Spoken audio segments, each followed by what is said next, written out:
નેતાઓ કોંગ્રેસ કાર્યાલય ઓફિસે પહોંચ્યા। રાહુલ ગાંધીના વિરોધમાં શહેર કોંગ્રેસના કાર્યાલય પહોંચ્યા બીજેપીના નેતાઓ। રાહુલ ગાંધીના હાય હાયના નારા લગાવ્યા। નારા શનિદેવ મંદિરથી કોંગ્રેસ કાર્યાલય પહોંચ્યા બીજેપીના નેતાઓ।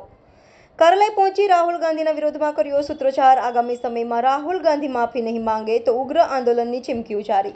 વિપક્ષના નેતા જેમને નવી જવાબદારી મળી છે એ અતિ ઉત્સાહમાં આવીને અત્યારે જે એમના સ્ટેટમેન્ટ આવ્યું છે હિન્દુ વિરોધી, એ કહે છે કે હિન્દુ તોફાન કરે છે, હિન્દુ દંગાઓમાં સામેલ હોય છે અને હિન્દુ જુઠ્ઠો છે।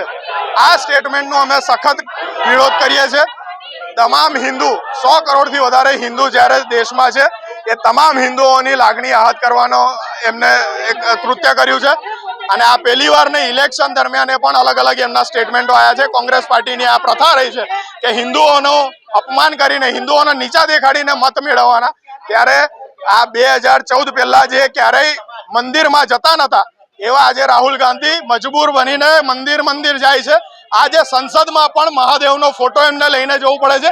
આ પરિસ્થિતિ જો ઊભી થઈ હોય તો આદરણીય મોદી સાહેબના નેતૃત્વમાં ભારતીય જનતા પાર્ટીને હિન્દુ તરફી અને દેશ પ્રેમ સરકારના લીધે આ વસ્તુ શક્ય બની છે। ત્યારે આ ફરીથી હિન્દુઓનું અપમાન કરવા માટેનો એમનો એક જે પ્રયત્ન છે, આ હજુ અઠવાડિયું નથી થયું અને આ સ્ટેટમેન્ટ આપણે સાંભળીએ છીએ। આવનારા 5 વર્ષમાં વિપક્ષ કઈ હદ સુધી નીચે જશે આપણે આની ઉપરથી કલ્પના કરી શકીએ છીએ, પણ ભારતીય જનતા પાર્ટીનો યુવા મોરચો આ સાખી નહીં લે।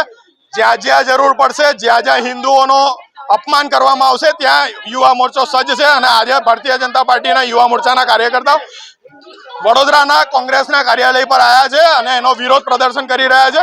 આવનારા સમયમાં જો માફી નહીં માંગે તો આનાથી પણ ઉગ્ર પ્રદર્શન કરવા અમે તૈયાર છીએ।